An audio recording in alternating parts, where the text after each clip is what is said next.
kita ngerasa misalnya happiness itu ketika kita udah mencapai ini. Terus kalau misalnya itu nggak tercapai, kita ngerasa nggak happy gitu. Padahal sebenarnya kita masih bisa ngerasa happy walaupun. Selamat datang Anda Safira di E-Insight Podcast, your go-to health insight. Gimana kabarnya, Nan? Sehat dan lagi mencoba bertahan ya secara mental, jadi supaya nggak burnout aja sih menghadapi kondisi-kondisi seperti ini. Kondisi seperti apa? Ini kok langsung curhat? Iya, maksudnya langsung kondisi breakdance ya, betul. Ya maksudnya kondisi pandemi yang membuat mungkin banyak harapan atau goals kita tuh yang akhirnya harus pivot ya. Kalau bisnis istilahnya ya kita harus pivot gitu. Jadi untuk langsung tiba-tiba drift. Atau untuk selamanya nih, permanen ya? Temporary or permanent? Some of them, beberapa di antaranya permanen, beberapa di antaranya juga masih kontekstual gitu. Jadi kayak ngelihat situasi lah, begitu. Oke. Pertanyaan pertama, are you happy now?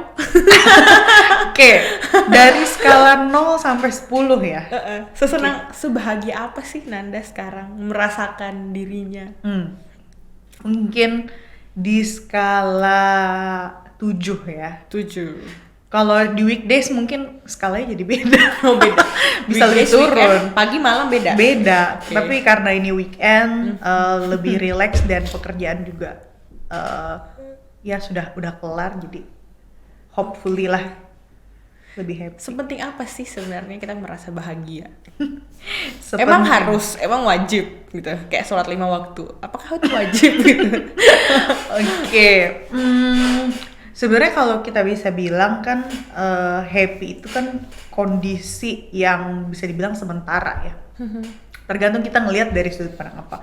Jadi kalau kita ngelihat sendiri happiness itu sebagai mood atau emosi, yaitu bisa berubah gitu ya. Bisa berubah dalam waktu yang mungkin dalam satu hari, mungkin di pagi hari kita ngerasa ada momen yang bikin kita happy. Kemudian di siang hari misalnya lagi di jalan terus kejebak macet, terus terlambat gitu ya, itu bikin kesel. Jadi happy-nya berubah lagi. Tapi mungkin generally kita bisa menilai diri kita tuh seberapa happy.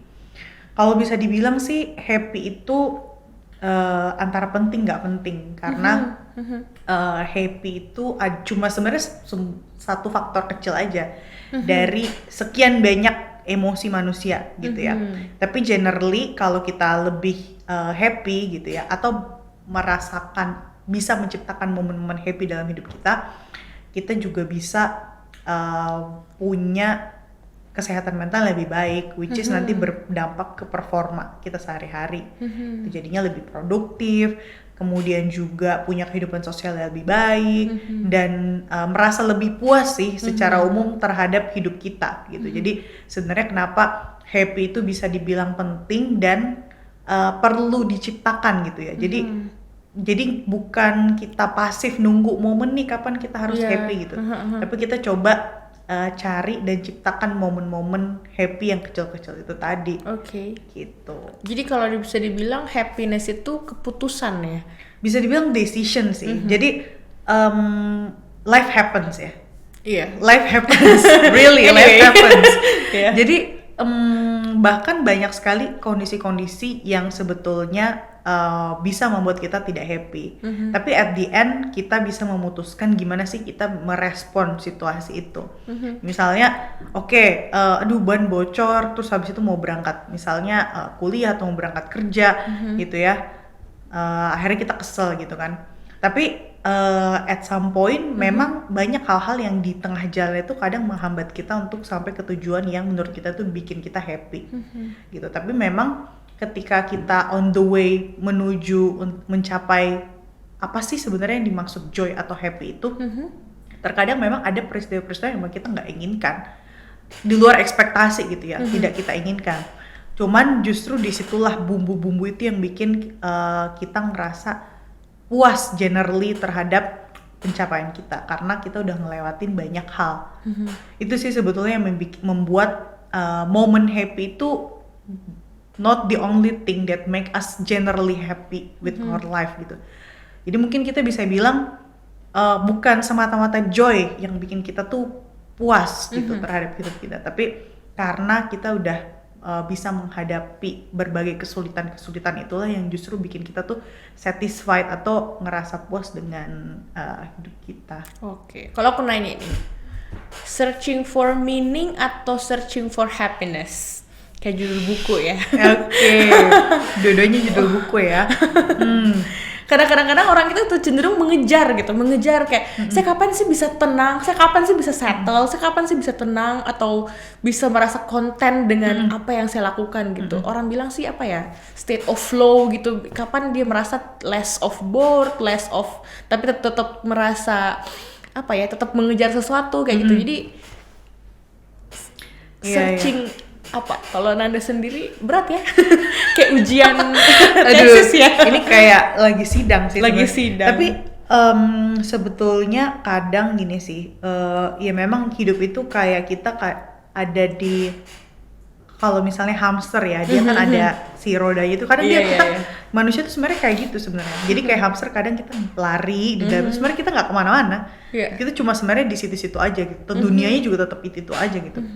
Tapi yang jadi poinnya, kalau ditanya searching for meaning atau searching for happiness, sebetulnya sih happiness itu ada di dalam meaning gitu ya. Jadi kita ngerasa puas atau kita ngerasa truly happy gitu ketika kita bisa memaknai atau mendapatkan pencerahan sih, enlightenment dari apapun yang kita lakukan gitu.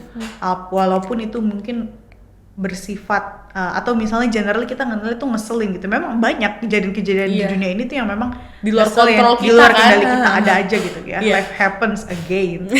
Tapi dan balik lagi, sebetulnya yang jadi poinnya adalah bukan seberapa banyak momen happy itu, tapi ketika kita ngelewatin kesulitan itu tuh apa sih yang kita dapatkan maknanya. Jadi kalau mau dibilang searching for meaning atau searching for happiness, I pick searching for happiness, searching for meaning. Searching for meaning. Karena that bring happiness. Ya, karena sebenarnya si happiness itu ada di dalam meaning juga. Ya. Sepaket ya. Jadi sepaket. Cuman kalau bisa dibilang konsepnya ya, secara kalau kita ngomongin secara teori, joy itu ada di dalam happiness. Tapi kalau si konsep si happiness itu kan sebenarnya abstrak. Apa sih orang dibilang truly happy? Kapan sih dia rasa benar-benar bahagia? Apa ketika hidupnya itu benar-benar sempurna? Ketika dia misalnya punya banyak uang, ketika dia punya jabatan tertentu, atau dia misalnya dipuja oleh banyak orang? Kapan sih gitu ya? Karena kalau misalnya kita kejar konsep happiness yang sifatnya material atau dunia itu, walaupun memang at some point itu penting, tapi bukan itu yang paling penting. Penting tapi bukan itu yang paling penting. Jadi, indikatornya apa dong kalau gitu? Indikatornya sih sebetulnya kalau sekarang, kalau saya pribadi ngelihat yang paling penting itu adalah kita ngerasa konten sih. Konten itu maksudnya kita ngerasa kondisi sekarang itu good enough buat kita. Jadi sekarang udah cukup misalnya ngelakuin. I still have tomorrow to fix things gitu ya. Jadi kadang karena kalau misalnya kita ngejar happiness itu sebagai sebuah end goal gitu ya, sebagai sebuah tujuan akhir kita jadinya nggak happy gitu. Kapan kita happynya? Kalau misalnya kita kejar, kita ngerasa misalnya happiness itu ketika kita udah mencapai ini. Terus kalau misalnya itu nggak tercapai, kita ngerasa nggak happy gitu. Padahal sebenarnya kita masih bisa ngerasa happy walaupun tujuan atau konsep happiness yang ada di kepala kita tuh nggak tercapai. Dengan kita ngerasa bahwa apa yang kita udah lakukan itu misalnya udah good enough. Nah itu bukan berarti akhirnya kita cepat berpuas diri ya, itu beda lagi. Tapi lebih ke arah persepsinya sih yang dibenerin. Karena jadinya kalau misalnya saya akan ngerasa happy kalau misalnya saya punya A gitu, punya barang A, atau ketika saya udah mencapai posisi B gitu. Itu kita jadinya nggak akan happy gitu. Jadi kita ngerasa sepanjang jalan menuju itu tuh kayak struggling dan semuanya itu bad vibes. Gitu. Padahal sebetulnya we still can be happy gitu while pursuing our goals. On the process ya. Jadi on the process tuh bikin itu sebagai sesuatu yang joyful, yang tetap menyenangkan gitu. Jadi karena kalau misalnya kita jadikan itu sebagai ending gitu ya, sebagai sebuah goal utama, jadinya kita suffering gitu ketika nggak mencapai si goal itu. Oke deh, di situasi kayak gini ya Nen ya, pandemi, saya yakin banyak sekali orang yang feel unhappy kayak gitu. Dan what should we do ketika kita nggak bisa kontrol apapun, kita nggak bisa kontrol nih. Kita juga nggak mau jadi toxic positivity, ya nggak sih? Yang jadi toxic, jadi kayak melawan emosi-emosi negatif, tapi jatuhnya kita juga nggak positif-positif amat jadinya. Itu gimana? Maksudnya kadang-kadang ya, kalau kayak misalnya pandemi kayak gini kan, kita nggak bisa kerja, maksudnya nggak bisa keluar, kumpul sama teman-teman.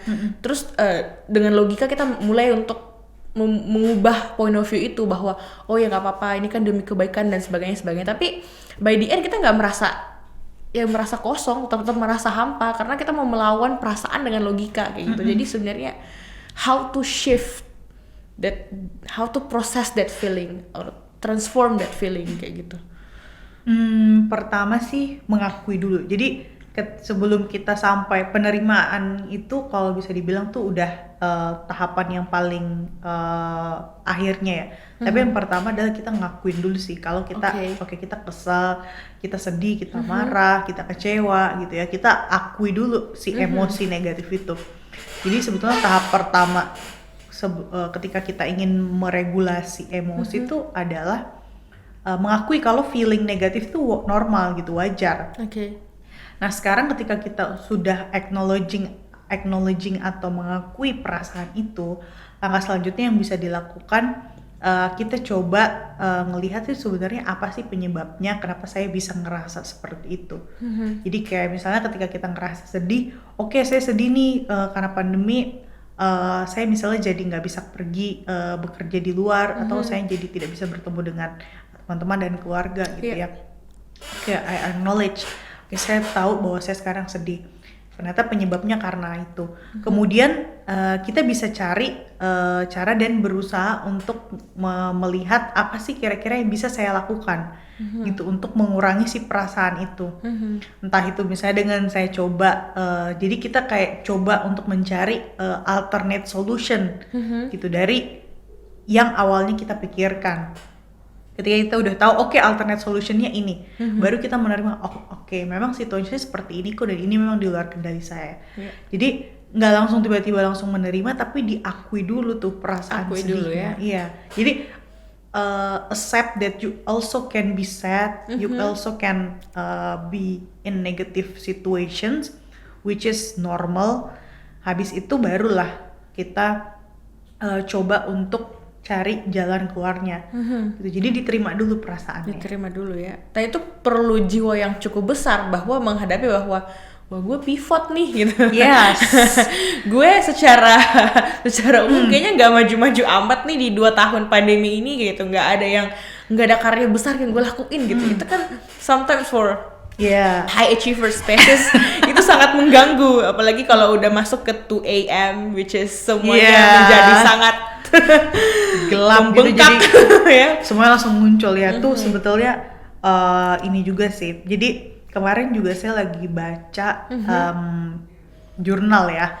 Sebetulnya jadi ngomongin soal penyesuaian goals, penyesuaian tujuan. Jadi setiap manusia itu punya yang namanya kapasitas untuk menyesuaikan goal, atau dalam bahasa Inggrisnya itu goal adjustment capacities. Jadi setiap orang ketika dia menghadapi kegagalan atau ketidakberhasilan dalam hidupnya, dia tuh punya kapasitas itu. Nah, tapi balik lagi, tiap orang tuh beda-beda kapasitasnya. Ada mungkin yang dia besar gitu ya, dia mudah untuk melepaskan satu tujuan, kemudian dia cari tujuan lain. Ada juga yang dia kadang itu dwelling dengan goals yang tidak tercapai itu. Aduh, kenapa sih gini-gini, kenapa sih saya nggak bisa nyampe ini, kayak gitu kan. Terus habis itu jadinya energinya tuh habis. Energinya habis, yang padahal sebenarnya dia bisa arahkan energinya itu untuk melakukan hal lain. Nah, sebenarnya sih kalau yang saya bisa bilang sekarang itu yang lebih penting dari manajemen waktu sebenarnya manajemen energi ya, manajemen bukan energi. Emosi, bukan stres, tapi energi. Karena energi kita itu yang sebetulnya yang harus kita manage karena setiap orang punya level energi yang beda-beda. Oke. Ada orang yang mungkin sehari dia bisa melakukan A, B, C, D, E, G gitu sampai Z. Ada orang yang mungkin sehari dia misalnya cuma bisa ngelakuin A sampai E gitu, A, B, C, D, E. Jadi artinya kapasitas orang tuh beda-beda. Nah, yang paling penting adalah kita kenali dulu diri kita tuh kapasitas itu seberapa. Oh iya. Nah, ketika kita menghadapi kegagalan, di situ kita perlu kembangkan yang namanya kita disengage gitu ya. Namanya tuh kalau di konsepnya ada satu orang peneliti gitu namanya Roche ini tuh dia banyak meneliti soal gimana sih caranya orang move on dari kegagalan. Bedanya kalau resilience itu mungkin lebih ngomongin tentang gimana caranya supaya kita bisa selalu bangkit dari kegagalan. Nah, ini bedanya, dia itu point of view-nya lebih ke arah gimana supaya kita bisa move on dari kegagalan gitu ya, dan menerima gitu. Bedanya apa tuh bangkit sama menerima? Saya kan bangkit tuh harus tahu dulu, oh ya bangkit nih, gue jatuh nih, bangkit lah gitu. Bedanya coba lebih. Bedanya kalau bangkit itu mungkin kita langsung tiba-tiba langsung shifting fokus kita. Tapi kita belum let go gitu sebenarnya. Kadang makanya kenapa orang ketika dia udah oke, saya harus cepet-cepet bangkit gitu. Tapi sebenarnya masih ada tuh sisa-sisa kenangan-kenangan, harusnya saya dulu kayak gitu. Jadi dia sebenarnya belum ikhlas betul, belum cukup let go. Nah, tapi kalau kita kita punya nih kapasitas si goal adjustment ini, jadi dia itu pertama kita harus let go dulu si kegagalan itu, baru kita engage si ke goals baru yang sebenarnya juga lebih bermakna. Nah, karena untuk ngelepasin sesuatu tuh juga butuh komitmen loh. Betul. Jadi nggak membahas itu, betul, nggak memikirkan itu lagi. Atau mungkin sebenarnya gini. Jadi sama aja orang kayak ketika dia putus cinta gitu. Iya, benar. Iya kan? Ketika dia putus cinta gitu ya, terus dia memutuskan untuk move on, itu sebenarnya ada langkah besar di situ, dan itu butuh komitmen. Jadi bukan cuma dalam hubungan ya, bukan cuma dalam hubungan berpacaran atau menikah yang butuh komitmen, tapi untuk putus juga butuh komitmen. Butuh komitmen untuk nggak ngontak lagi, atau mungkin nggak scroll, bisa jadi nggak stalking lagi, ya kan? Jadi kita set boundaries sebenarnya. Jadi kita saya berkomitmen untuk set boundaries dan melepaskan goal itu, gitu. Nah, setelah kita coba untuk berdamai gitu istilahnya dengan kegagalan itu, baru kita fokuskan energi kita untuk mencapai goals baru gitu, dan berkomitmen sepenuhnya energi saya ini akan saya fokuskan untuk goal ini. Jadi energi saya nggak akan saya pakai nih untuk goal yang sebenarnya udah usang atau nggak relevan lagi gitu dengan kehidupan saya saat ini. Itu sih. Jadi kadang yang penting ini tuh sebenarnya skill yang penting untuk dikembangkan tuh buat nggak cuma buat orang dewasa, tapi sebenarnya buat anak-anak. Karena kadang kalau yang saya sering lihat juga, kadang gini, untuk anak-anak misalnya di sekolah gitu sejak remaja, kayak kita sebagian anak yang mungkin dia terbiasa untuk berprestasi gitu, mencapai A, B, C gitu. Ketika dia gagal atau ketika dia tidak berhasil, dia ngerasa sangat terpukul. Bener. Gitu. Tapi kayak di end of the world. Betul. Dia kamu kan bisa mencapai ini, tapi dia sebenarnya hatinya tuh belum move on gitu dari goals kegagalan yang lama. Nah, itu yang perlu diajarin. Itu sebenarnya jarang sebenarnya ada orang yang membahas gimana sih caranya coping with setbacks gitu atau failures. Karena sebetulnya ya yang sama pentingnya dengan mengejar itu adalah melepaskan. Iya. Bahkan lebih berat melepaskan gitu dibanding mempertahankan juga berat. Tapi kalau kita ngomong nih Nan tentang how to expanding our mental capacity to do, gimana kita melatihnya gitu, train our mental capacity to be such big heart yang kayak lo jelasin. Coba gimana? Iya. Apakah itu butuh beberapa sequel failure sebelumnya atau memang kita bisa memfortune atau mungkin membayangkan kalau kira-kira saya gagal, mungkin saya harus lebih cepat bangkit atau gimana gitu. Kita seperti cabai harus dicoba dulu atau dibayangin aja gitu cara melatihnya deh. Oke, gimana cara mengembangkannya? Sebenarnya sih ada banyak cara ya untuk mengembangkannya. Salah satunya itu kalau ini pastiin udah sering dengar ya konsepnya growth mindset ya. Okay. Nah itu juga salah satu yang memang perlu dipupuk. Artinya kegagalan itu tuh bukan suatu aib gitu. Jadi kalau gagal jangan bilang bahwa itu adalah aib. Jadi sama aja kalau kita misalnya lagi belajar bikin kue gitu ya. Kalau misalnya kita salah, kita tahu misalnya takaran ini yang salah, yang kurang gitu, atau yang kelebihan, atau mungkin kita tahu teknik ini ternyata yang salah gitu. Jadi makin kita banyak salah, kita makin dekat dengan si perfection. Tapi sebenarnya jangan dikejar juga jangan perfection, tapi progress. Gitu. Jadi yang perlu diasah mungkin yang pertama itu tadi, kalau misalnya kita ingin mengembangkan kapasitas mental capacity itu, yang pertama kita biasakan diri dengan kegagalan, bahwa kegagalan itu adalah another experiments. Jadi kalau misalnya kita gagal, itu berarti eksperimen yang nggak works. Artinya kalau kita tahu, kita udah coba, kita kan jadi tahu ya, ini caranya nggak works yang ini.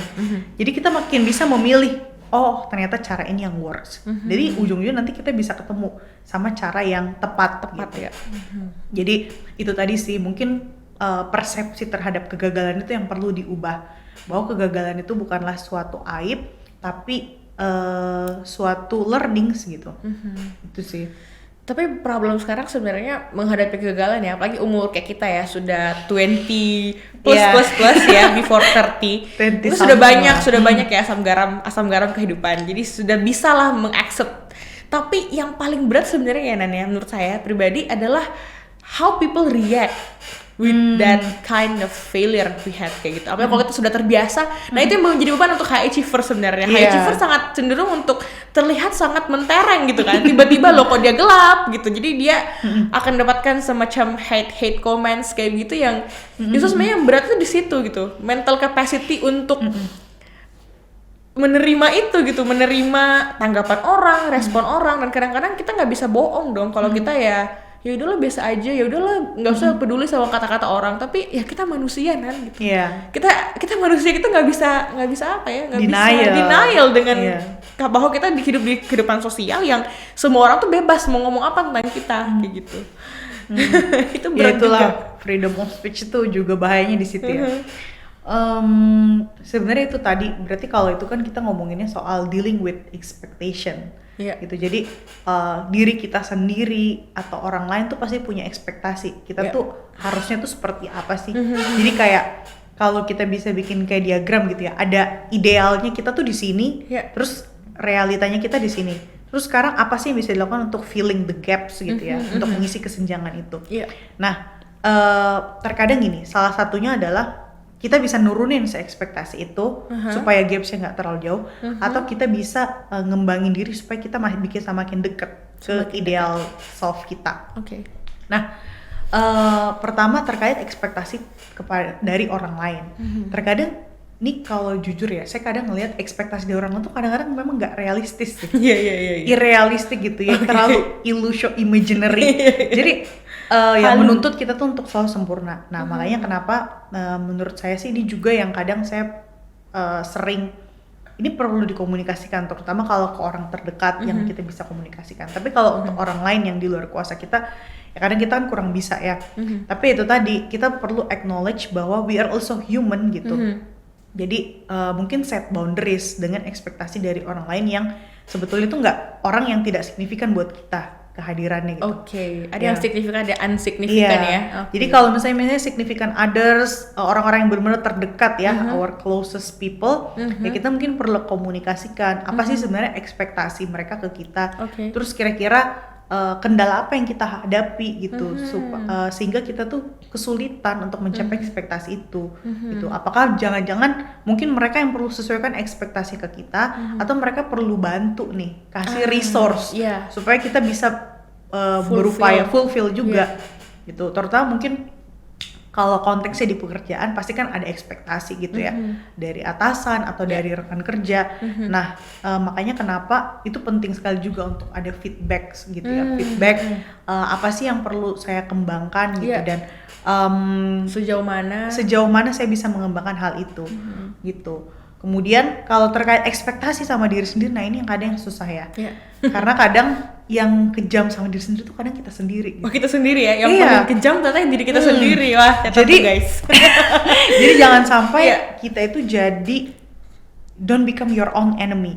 Because you already have enemies out there. Jadi jangan nambah enemy lagi gitu. Jadi jangan nambah musuh hidup lagi. Jadi jadikan diri kita itu sebagai your loyalist company gitu. Jadi jadikan diri kita tuh sebagai teman yang paling loyal buat diri kita sendiri. Jadi kita juga perlu cari tahu kira-kira apakah sebenarnya ekspektasi kita tuh terlalu ketinggian dan gak realistis untuk dicapai misalnya di kondisi yang tertentu gitu, kondisi sekarang. Atau mungkin kita perlu bantuan gitu ya, entah itu kita perlu coaching dengan orang lain, kita perlu mentor yang bisa bantu spotting weakness kita dan bisa ngasih point of view dia. Mempercepat juga ya untuk sampai jadi kayak tadi. Semacam akselerasi gitu. Jadi ya itu tadi sih, kalau ekspektasi sama diri sendiri tuh yang sebetulnya ya jauh perlu di manage ya. Nah, itu tadi ada benang merahnya sebenarnya Nan sama happiness. Ini pertanyaan terakhir kayaknya. Jadi kalau kita menghubungkan antara ekspektasi orang atau ekspektasi kita, itu ternyata sangat mempengaruhi happiness kita gitu.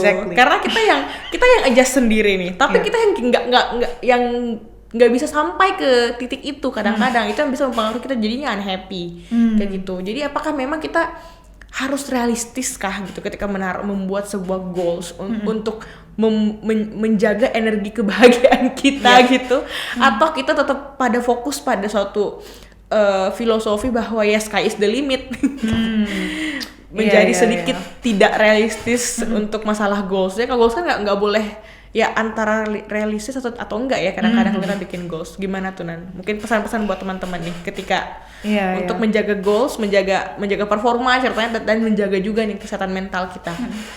Sebenarnya sih mungkin yang penting itu percaya juga bahwa goal itu sifatnya adjustable. Jadi manusia itu kan dinamis ya. Manusia itu dinamis, kehidupan tuh dinamis. Jadi kita juga perlu jangan jadi orang yang kaku atau rigid gitu. Jadi pokoknya kalau saya mau capai itu, saya harus capai itu. Tapi mungkin kita juga harus cukup bijak gitu. Cukup bijak mengakui bahwa kadang-kadang tuh tujuan tuh perlu berubah. Gitu. Kadang-kadang memang kita harus adaptif gitu. Apalagi sebenarnya kalau saya pribadi bisa berefleksi di masa pandemi ini tuh learnings utama yang paling saya rasakan adalah kita perlu coba ngebedakan mana tujuan yang memang harus dikejar terus, mana yang harus dilepaskan atau di-adjust, pivot gitu. Kalau dalam bisnis ya orang kalau misalnya dia ngotot misalnya mau bikin apa yang nggak diinginkan oleh pasar, ya lama-lama dia juga bakal kalah kan.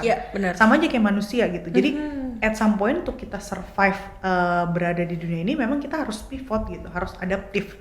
Apalagi kayak hidup di zaman yang serba cepat sekali perubahannya. Kita memang perlu punya prinsip ya. Jadi prinsip dalam boundaries yang jadi acuan kita gitu dalam melangkah, mengambil keputusan.